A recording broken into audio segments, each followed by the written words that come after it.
Unit drone serangan Rusia kembali mencatatkan keberhasilan dalam menggagalkan rencana militer Ukraina di berbagai titik pertempuran. Rekaman operasi tersebut diunggah Kementerian Pertahanan Rusia melalui Telegram Minggu 7 September 2025.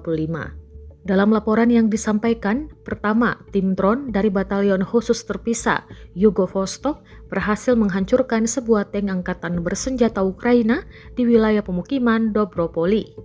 Selanjutnya, operator drone dari pasukan udara Ivanovo melakukan aksi berani dengan menabrakkan drone ke pesawat tak berawak Ukraina di atas langit Chasoyov Yar sehingga menggagalkan pengintaian tentara Ukraina.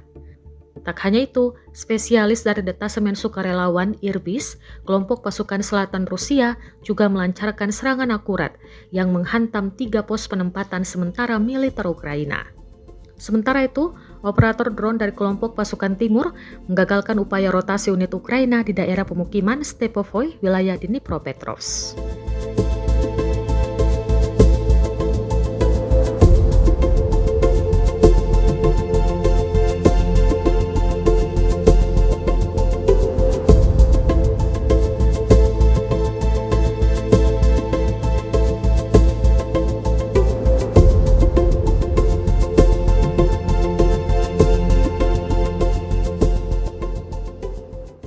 Download Tribun X sekarang, menghadirkan lokal menjadi Indonesia.